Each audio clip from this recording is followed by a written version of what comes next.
তারেক রহমানের মেসেজ, আগামীর বাংলাদেশ, বাংলাদেশের অভিভাবক। ইতিহাস লিখেছে চর ফ্যাশন। জুলাই আগস্টের সেই গৌরবময় গণ অভ্যুত্থানের স্মরণে বিজয়ের প্রথম বর্ষপূর্তিতে 5ই আগস্ট মঙ্গলবার বিকেল 4টায় ফ্যাশন স্কোয়ারে চর ফ্যাশনে একটি পথসভা করেন বাংলাদেশ জাতীয়তাবাদী দল বিএনপি। তাদের দাবি, ভোটের অধিকার ফেরাও, গণতন্ত্র চাই। গর্জে উঠেছে চর ফ্যাশনের সাধারণ মানুষ। গণতন্ত্র পুনরুদ্ধারের লড়াইয়ে বিজয়ের ইশতেহার ঘোষণা।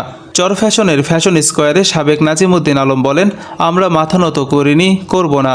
আমরা হার মানিনি, মানব না। কারণ এই পথ রক্তের, এই পথ শপথের।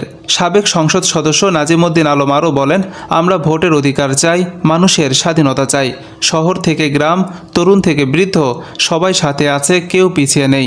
চর ফ্যাশন যেন আন্দোলনের আগুনে জ্বলছে। সেই লক্ষ্যে আমাদের আজকে চরপেশনের প্রিয় নেতা ঢাকা থেকে চরপেশনবাসীকে একটি মেসেজ দিয়েছেন, তারেক রহমানের মেসেজ, আগামীর বাংলাদেশ, বাংলাদেশের অভিভাবক তারেক রহমানের নেতৃত্বে বাংলাদেশের মানুষ তার গণতান্ত্রিকভাবে ভোটের অধিকার প্রয়োগ করবে। একটি সুস্থ নির্বাচনের মধ্য দিয়ে বাংলাদেশের মানুষ